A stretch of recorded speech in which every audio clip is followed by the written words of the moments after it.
Imuko po tayo saglit at tayo po'y manalangin. Dakilang Diyos na aming magulang, kami po ay patuloy mong samahan sa aming pagsambang ito, lalong higit sa pagbubulay namin sa iyong mga salita. Madama namin ang iyong banal na presensya sa aming kalagitnaan na patuloy na nagtuturo sa amin upang hindi lamang ang aming mga isip ang makaunawa, kundi ang aming diwa maunawaan ang iyong mga salita. Sa aming pagbubulay, O Diyos, loobin mo na maging kalugod-lugod sa amin ang aming mga pagbubulay-bulay. Sa pangalan ni Jesus. Amen. Magandang umaga po sa inyong lahat, mga kapatid. Lingunin nga po natin ang ating katabi at sabihin natin, good morning. Parang hindi tayo magkakakilala Sa likod ayaw lumingon. May mga stiff neck ho ba? Okay. Salamat kay kapatid na Vic sa pagpapakilala niya. Bagamat kanina kung kasama ko yung anak ko ay siguro nag-walk out yon. Hindi papayag yon kapatid na Vic na may kamukha si James Reid.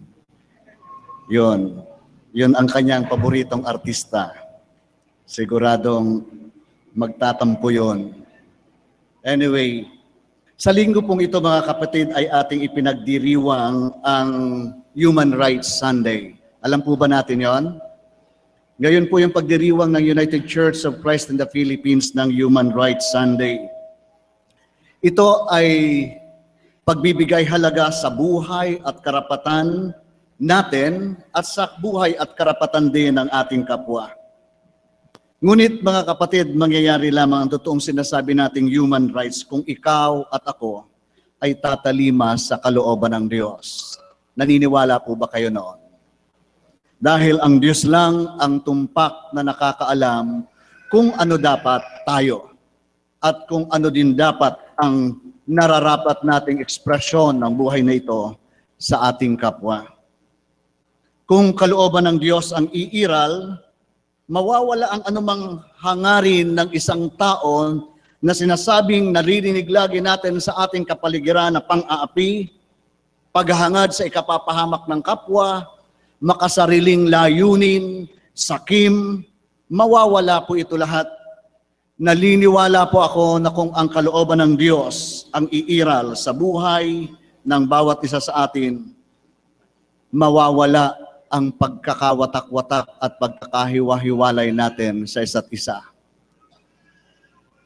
Dahil every time na mayroon mga kapatid na greed, every time na mayroong sinasabing galit, pang-aapi, lagi nating inihihiwalay ang ating sarili sa ating kapwa. Sa ganitong diwa natin, mga kapatid, sa ganitong diwa, nais kong anyayahan tayong lahat. Nabulayin natin yung naging buhay ni Propeta Jonas. Tingnan natin yung kanyang makasariling hangarin na nag-ani ng maraming kabiguan sa kanyang buhay. Una sa lahat, nais kong tingnan natin na may mga nagsasabi na ang kwento daw po ni Jonas tungkol sa paglunok ng isda sa kanya ay hindi naman daw totoo. Sabi ng iba, baka kathang isip lang ito. Dahil imposible daw na lunukin ka ng isang isda pagkatapos mabuhay ka pa sa loob ng 3 araw. Ngunit kung titingnan natin mga kapatid sa aklat ni Mateo, Kabanatang 12, talatang 4 na po, sinabi doon ng ating Panginoong Jesucristo na si Jonas ay nilunok nga ng malaking isda sa loob ng 3 araw. In fact, ito mga kapatid, ang ginawa niyang halimbawa sa kanyang kamatayan at muling pagkabuhay muli. Ano po?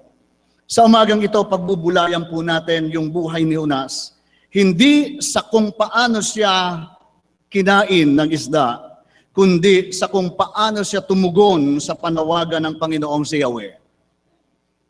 Mahalagang pagbulayan po natin ito sapagkat naniniwala po akong makatutulong ito sa atin sa pag-unawa ng kalooban ng Diyos at maaaring makita rin naman natin ang ating sarili sa kwento ng buhay ni Jonas.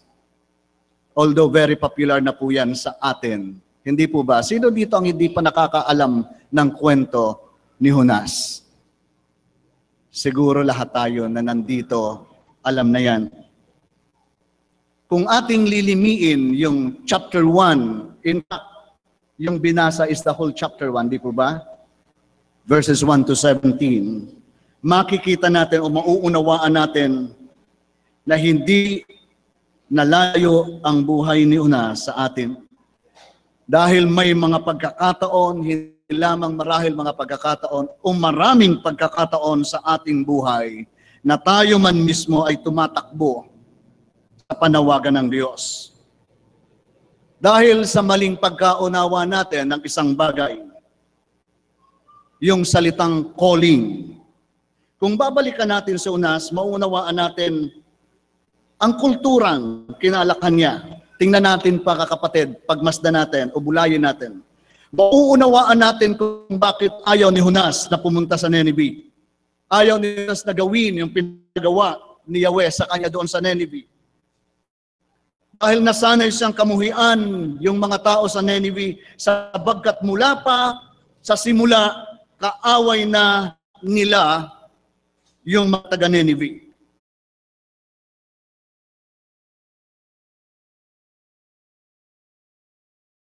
Mayayabang na mga tao. Lagi silang inaaway ng Assyria. Lagi silang galit. Dahil ang tingin nila sa mga Assyrians ay mapagmataas, walang pakialam sa ibang bansa, mga arogante. Kaya ganyan na lamang galit sa kanila ng Israelita at sa tuwi na nakikipagdigmaan. Walang ibang hangad ang mga Israelita. Isa na doon si Jonas ay makitang malipol ang bayan, lalo na ang bayan ng Nineveh, which is the capital city of Assyria.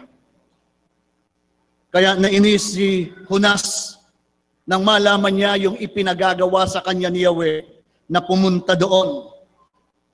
At nang malaman niyang pinatawag ng Diyos ang mga taga-Nineveh, lalo siyang nagalit, namaktol, at nagangad na sana siya ay mamatay na lang. Madalas mga kapatid, iniisip natin ng isang gawain ay kalooban ng Diyos dahil lang ito ay gusto natin. Yun ang prinsipyo natin. Nahirati natin tayo na sabihin natin sarili. Yung sinasabi ng ilang sekta, naririnig lagi natin ito. Hello? Hello? Thank you. Maikliw ako mag-sermon, mga kapatid, mga 1 oras lang. Kaya, nahirati tayo, mga kapatid, sa sinasabi ng ibang sekta na kung gusto mo yung gawain na ang calling mo. Halimbawa, gustong-gusto mong umawit, kahit galit na galit sa iyo ang awit, ipinagsisiksik mo ang sarili mo dahil gusto mong umawit. At ang pagtingin mo, ito yung calling ko dahil gusto ko ito. Mga kapatid, maunawaan natin, hindi po ganito ang pag-unawa ng panawagan ng Diyos o calling na sinasabi ng Diyos. Ang calling ng Diyos ay hindi mga kapatid nakasalalay o nakabase sa isang bagay na dahil ito'y gusto nating gawin, yun din ang gusto sa atin ng Diyos. Yun din ang plano sa atin ng Diyos. Tandaan natin mga kapatid na ang panawagan sa atin ng Diyos o yung calling, corporate or individual, ay laging nakabase hindi sa kung ano ang plano natin, kundi sa kung ano ang plano ng Diyos sa atin. Yun po. At laging batayan nito mga kapatid kung ano ang plano ng Diyos sa church.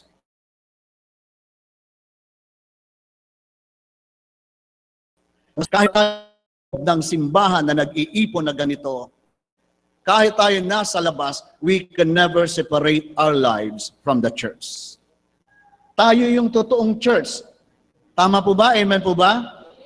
Tayo yung church. Itong pinag-iipunan natin ito ay building lang ito. When we go out of this place, we called ourselves a dispersed church, as separated o kaya dispersed church. Pero doon sa labas, mga kapatid, iglesia pa rin tayong kumikilos. So when we ask ourselves about the plan of God for our lives, we do not say na itong gusto ko ang plano ng Diyos. Ay itong gusto ko ang ipaglilingkod ko sa Diyos. Hindi yon. Manapay ang itatanong natin, ano yung kalooban ng Diyos sa kanyang iglesia? Bahagi kasi ako ng iglesia na kung ano ang kalooban ng Diyos sa iglesia, yun din ang kalooban niya sa akin. No? Madalas hindi natin iniintindi yun. Kaya madalas din, kapag ang Diyos ay tumatawag, inaayawan ng mga tao. Ayaw natin gawin dahil ayaw natin. Binibigyan natin ito ng rason. Ayaw natin gawin at kinukumbinsin natin ang sarili natin na, hindi yan ang gusto ng Diyos. Kagaya ni Jonas, mga kapatid. Kung titingnan mo si Jonas, mga kapatid, very valid yung kanyang reason, yung kanyang rason kung bakit siya dapat umayaw.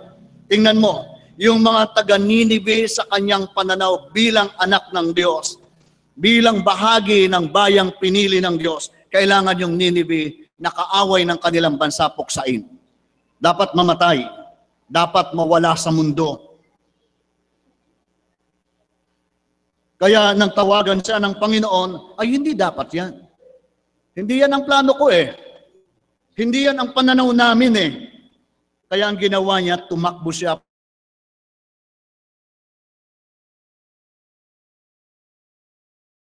Papa, bakit mga valid tayo? Pero ang tanong, naitanong po ba natin na yung ayaw natin, ayaw din ng Diyos? At yung gusto natin, gusto nga ba ng Diyos? Nagtanong na po ba tayo niya sa sarili natin? No? Yung gusto po ba natin, gusto talaga ng Diyos?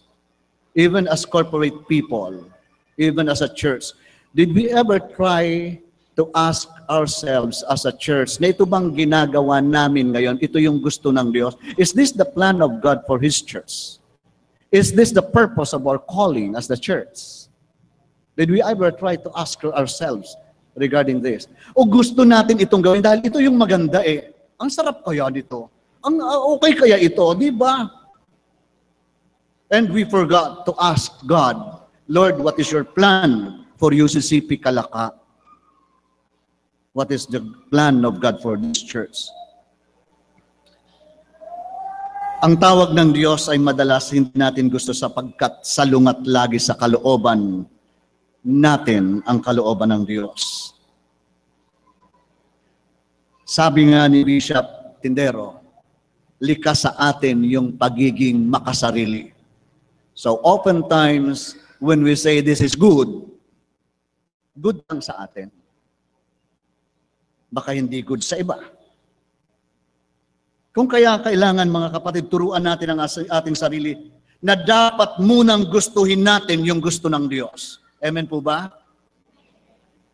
Dapat nating gustuhin yung gusto ng Diyos nang tayo ay maging Kristiyano, hindi kaagad natin ito inalam. Hindi natin natutunan na magalak sa kung ano ang gusto ng Diyos. Minsan, ang galak natin ay nahuhupa kapag seryosong pinag-uusapan na natin kung ano ang gusto ng Diyos talaga sa atin. Ito ang isang simpleng halimbawa, mga kapatid. Kalooban, tanungin natin ang sarili natin, kalooban ba ng Diyos na nagsisimba tayo? O, walang makasagot. Parang ayaw ng Diyos na magsimba tayo. Umuwi na kaya tayo? Mga kapatid, kalooban ba ng Diyos na tayo ay nagsisimba? Ilan ang miyembro ng UCCP Kalaka? Bakit ayaw ng marami? Kalooban ba ng Diyos na tayo ay may prayer meeting, nag-aaral ng kanyang mga salita? Bakit marami ang ayaw? For a simple reason. We are not trained to embrace what God wants for us. We did not train ourselves to embrace the plan of God for us. Kahit sa loob ng tahanan, minsan mga kapatid, may nakausap akong isang nagkiklaim na mananampalataya. Siya po ay may pag-aaring isang magandang apartment. Nagkataon sa dulo ng kanyang apartment, hindi naman UCCP ito. Marabuti lang hindi UCCP. Sa dulo ng kanyang apartment ay ka-churchmate niya ang nakatira. One time hindi nakabayad. Pinuntahan niya ito. Sabi niya, "Sister, magbabayad ka na, hindi ka nagbayad sa akin ng isang araw." Sabi ng sister, "Sister, pasensya ka na. Dahil hindi pa nakakapagpadala yung asawa ko, pwedeng hintayin mo." "Ay, hindi pwede, sister, kasi ito, negosyo ito, hanap buhay ko ito. Pag na-delay, gagayahin ka ng iba."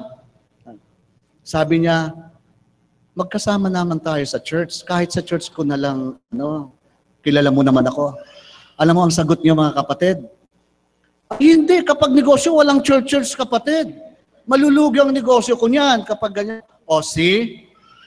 Para bang yung buhay ng church ay separated sa buhay natin araw-araw. Di po ba? If this is what we understand about our faith, kawawa tayo. Faith, brothers and sisters, is a way of living. Naniniwala kayo niya? Faith is not faith when you just go to the church and listen to the sermons, then go out, at hindi ito naka-apekto ng iyong buhay. Faith becomes faith when it becomes our lives. The expression of our lives. Bilang mga mananampalataya, kailangan natin maunawaan natin na nabubuhay tayo dapat ayon sa kalooban ng Diyos. Sabi ng banal na kasulatan, "Pakana sa ininyong tupdin ang kalooban ng Diyos." You have to like it. You have to embrace it. Ibig sabihin, tuturuan natin ang ating mga sarili na mahalin ang kalooban ng Diyos. I-encourage natin ang ating sarili na mahalin ang pinagagawa ng Diyos. Kanina, umawit tayo at yung mga awit natin kanina, na binubulay yung pa natin yung kapag tayo umaawit. Napakaganda ng awit ng choir. Palakpakan natin ang Diyos sa choir. No? Napakaganda ng awit, yung mensahe noon. But it will become useless if we do not embrace the message of that song. No? Napakagandang hamon sa atin. Very romantic yung awit. Ngunit paano ito magagawa ng isang tao kung wala naman siyang konkretong relasyon sa Diyos at kung hindi niya ninanasang yakapin ang kalooban ng Diyos sa Kanya? Sa atin pong mga mananampalataya, may mga nakakatawang bagay kapag tayo pinagagawa na maglingkod sa Diyos. Naririnig ko lagi ito. Yun po bang salitang, "Ipagpipray ko muna, kapatid"? Di ba? "Oy, kapatid, sama ka naman sa amin sa choir. Ipagpipray ko muna, kapatid." "Kapatid, sama ka naman sa amin sa visitation. Ipanalangin natin si kapatid." Sumama ka sa ministry ito. "Ipagpipray ko na muna, kapatid." Madalas, kapatid, ginagamit natin yung salitang "ipagpipray ko" as substitute ng salitang "ayoko." Yun naman talagang ibig sabihin, ayoko. Kapag sinabing "kapatid, sumama ka," at sinabing "ipagpipray ko," wag mo nang gawing dahilan yung prayer. No? Sabihin mo na lang, ayaw mo, tinatamad ako. Yon. Hindi ko alam mga kapatid kung bakit ipagpipray pa kapag gawain ng Diyos. Hindi ba dapat plano rin natin yung plano ng Diyos sa ating buhay? Kadalasan alam na natin yung plano ng Diyos. yung prinsipyo ng Diyos, kita na natin yung pinagagawa niya, yung kalooban niya, pero sasabihin natin, ipagpipray mo. Kapatid, ikaw ang magpipray sa linggo ha. Ipagpipray ko muna kapatid kung lulubin ni Lord. Akalain mo, ipinagpipray ka. Ayaw ba ni Lord magpray tayo? Ipagpipray mo pa kung magpipray ka pa. Kapatid, ito yung ating mga loopholes as Christians. We cannot submit our lives to God. Let us submit our lives to God. Ikalawa mga kapatid, tumatakbo tayo papalayo sa Diyos. Dahil baka pag sumunod tayo, hindi na mangyari yung gusto natin. Ang pagtakbo natin palayo sa Diyos ay nagdudulot ng kapahamakan natin at ng ating kapwa. Very visible ito mga kapatid sa nangyari kay Jonah. Sa pagtakbo niya sa Diyos, maraming napahamak, mapapahamak sana, at pati yung mga ari-arian, even the properties that has been destroyed. Alam niyo mga kapatid, may dalawang bagay na ipinakita sa buko sa aklat ni Jonah kung bakit tayo tumatakbo papalayo sa Diyos. Una, galit. Ayaw nating totoong magpatawad sa kapwa. Tanungin mo nga kapatid mo, kapatid. Lingunin mo nga kapatid mo. Tanungin mo, kapatid. Tanungin natin, kapatid. May kagalit ka pa ba? Yun. Patawarin mo na. Sabihin natin, kapatid, patawarin mo na.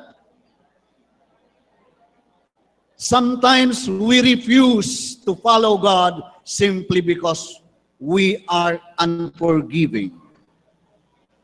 We do not know how to forgive. Nakakalungkot sa isang Kristiyano na nagsasabi, pagpantay na ang paa ko. Kapatid, ang kaso na aksidente, naputo lang paa, hindi na mapapantay. Wala nang pagkakataon. Pangalawa mga kapatid, problema natin yung greed. Sakiman. Ganon si Jonas. Ang paniniwala niya, kanila lang si Yahweh. Hindi pwedeng maging Diyos ng iba si Yahweh. Kaya nang malaman niyang mahal din ni Yahweh, yung mga taga Ninive, nagalit siya. Amin ka lang. You know, greediness separates us from other people. Pinag-uusapan natin yung human rights. It's so impossible to practice human rights kung nandito sa atin ang dalawang ito. Kapag galit ka, ang tendency mo mang-api ka ng kapwa mo. Amen po ba? Kapag sakim ka, ang tendency mo mang-api ka ng kapwa mo. Hindi mo yan magagawa yung sinasabi, karapatan ng iba. Tataguin mo yan. Aayawan mo yan. Sabi ng iba, isinuko ko na ang Diyos, ay sa Diyos, ang lahat. Sino dito ang nagsuko na sa Diyos ng kanyang buhay? Pakitas ang kamay. Wala. Grabe naman. Ano dito ang pinag-uusapan natin? Wala pala tayong pinag-uusapan dito eh. Sino po dito ang nagsuko na ng kanyang buhay sa Panginoon? Ipakitaso ang kamay. Yun, may kaunti na. Yung iba ho ba, hindi pa nakasuko? Nakakaawa naman tayo niyan kapag ganyan. Di ba ba? Alam niyo mga kapatid, sinasabi natin madalas, sinuko na natin ang buhay natin para sa Diyos. Pero ang malungkot, pinipili natin kung paano tayo lang gagawa para sa Diyos. Kung paano tayo susunod. Kapag may mga kondisyong ka bago sumunod sa Diyos, kapatid, hindi ka nagsusuko ng buhay mo sa Diyos. Ikaw ang nasusunod, hindi ang Diyos. No? Para sa Diyos, ang pagsunod ay lubos na pagpapasailalim sa kanyang kapangyarihan. Sa mga ganitong pagtalima, nararanasan ng tao ang totoong pagbabago. Yung totoong pagpapala ng Diyos sa kanyang buhay. Sa kumpletong pagsunod, at pagpapasailalim ng kalooban ng Diyos, nangyayari ang pagpapala o ang pagdaloy ng pagpapala ng Diyos. Sa pagrireklamo natin at sa pag-ayaw natin sa pagsunod, hindi nawawala ang pagpapala ng Diyos. Pero nasasagka nito yung pagpapala because we ourselves refuse to embrace the blessings of God. Tandaan natin yan. Dapat natin makita yung pagsuko ng kompleto ng ating buhay sa Diyos. Pangatlo, mga kapatid, binago na tayo ng Diyos. Kung binago ka ng Diyos, magpabago ka. Tama po ba? Kung ikaw ay nananampalatayang babaguhin ka ng Diyos, magpabago ka. Ang isang malungkot na bahagi sa kwento ni Jonas, dahil kahit nagawa niya ang kalooban ng Diyos na si Yahweh, nabuhay pa rin siya sa kabiguan. Malungkot pa rin na nagtapos ang kwento ni Jonas. Tingnan nyo, nagtatanong ba tayo mga kapatid sa sarili natin, linggo-linggo ka naman nagsisimba, iba nga tinamad na ayaw na magsimba dahil wala rin naman daw na nangyayari. Linggo-linggo kang nagsisimba. One time yung isa natin, pastor, nag-visitation. Sabi niya sa kapatid, kapatid, namimiss ka na namin sa church. Kumusta ka na? Magsimba ka naman. Sabi niya, walang kagatol-gatol na sumagot sa pastor. Tinatamad na kami, pastor. Kalain mo yon. Hello? Hindi ka ba nagtataka? Minsan, linggo-linggo, nagsisimba yung isang kapatid, nakikita mong nananalangin, nag-aaral ng salita ng Diyos, ginagawa yung mga gawain ng ministeryo sa loob ng Diyos. Makita mo yung buhay, parang, ano ito? Parang isinumpa ang buhay. There must be something wrong. When in fact, yung pangako ng Diyos, pagpapalain kita. Bubuksan ko ang durungawan ng langit para sa iyo. Pero ito nakikita mo gumagawa ng halos at you know what? Kung bakit? Ang malungkot, marami nag-aaral ng salita ng Diyos. Marami ang nagsisimba, pero ayaw pumayag na baguhin siya ng Diyos.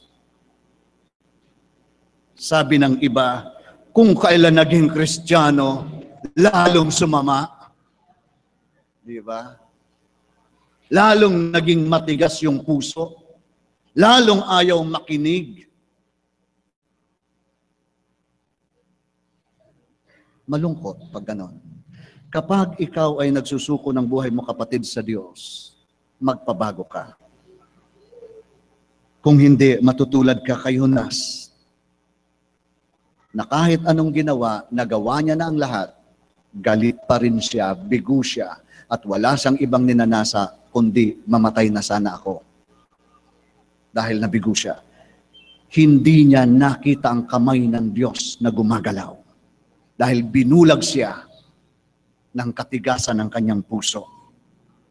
Kapag nananawagan na daw ang Diyos sa isang tao, huwag mo daw pagmatigasin ng iyong puso. Makinig ka, magpabago ka. Tingnan mo kapatid, yung kapatid mo uli. Sabihin mo sa kanya, kapatid, magpabago ka. Hindi yan kapatid mababago. Dahil ang sabi mo ganito, kapatid, magpabago ka. Nandito kapatid mo, oh. Nandoon, katabi mo. Lingunin mo nga. Kapatid, magpabago tayo. Yun, magpabago tayo. Magpabago tayo sa Diyos. Tayo ay inaanyayahan ng Diyos sa ating tagapagligtas na magbago tayo ng pag-iisip. Dahil alam ng Diyos na kung hindi mababago ang ating isip, ito rin mismo ang magpapahamak sa atin. Kaya sabi ni Pablo, mga kapatid, magkaroon kayo ng pag-iisip na katulad ng kay Kristo. Dahil gusto ng Diyos na maranasan natin na masayahan din tayo at maging makahulugan sa atin ang buhay. Mangyayari lamang na mararanasan natin ang pagkilos ng Diyos kung tayo ay umaayon sa kalooban ng Diyos. Si Jonas, napangyari sa kanya ang iniutos ng Diyos. Nagampanan niya ang kanyang pagiging propeta. Ngunit sa kabila ng lahat, siya ay hindi na bago. Wala siyang naranasang pagpapala. Tandaan natin yan. Lahat tayo ay nagnanasa na maranasan ng tagumpay. Sino dito ang ayaw magtagumpay? Sino dito ang gustong umuwi na bigo? Sino dito nagnanasa na sana ang pamilya namin wasak? No? Wala, di po ba? Lahat, sabi natin, sana magtagumpay. Sana yung anak ko, kahit hindi naman kamukha ni James Reid, sana kamukha ni James Reid. Lagi natin pangarap yung maganda. Sana yung anak ko ay maging millionaire. Lahat tagumpay ang hinahanap natin. Gusto natin lahat maging masagana. Sino dito ang gustong mangilimos sa ilalim ng Quiapo? Ayaw. Masagana. Sino dito ang gusto ang hungkag ng buhay? Wala. Gusto natin makahulugan ng ating buhay. Hindi nyo ba alam mga kapatid na ito lahat ay pangako ng Diyos, tagumpay, kasaganan, makahulugang buhay. Sabi ng Panginoong Jesucristo, ako'y naparito upang bigyan kayo ng masagana at makahulugang buhay. Ngunit hindi natin ito kailanman mararanasan kung hindi tayo susuko ng ating buhay sa Diyos. Narito siya sa atin. Ngunit, baka nasa labas lang ng ating buhay. Let us review ourselves. Did we really invite the Lord Jesus Christ in our lives? Did we open the heart of our soul, of our heart for Him? O baka nandyan lang, na kung kailangan mo lang, Lord, pakigawa yon. Lord, pakiligtas ako. Lord, nasa labas lang. The question is this, is He enthroned in our lives? Kapatid, ikaw lang makakasagot yan sa sarili mo. Pinahintulutan mo na ba si Kristo na maghari sa'yo? Magdiriwang na naman tayo ng Pasko. At sabi natin, ang Pasko ay sumapit. Tayo ay magsiawit. But how can you sing it from your heart if Jesus is not in you? Nawa, bago tayo umuwi sa ating mga tahanan, magkaroon tayo ng panahon to examine ourselves. Nasaan nga ba si Kristo sa aking buhay? Nasaan si Kristo sa buhay ng pamilya ko? Nasaan si Kristo sa buhay namin bilang iglesia? Sa pangalan ng Ama, ng Anak, at ng Espiritu Santo. Amen.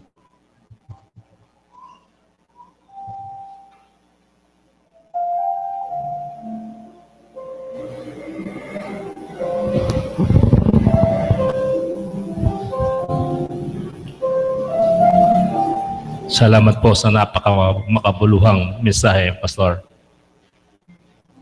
Tayo ba magstayo at ating sabay-sabay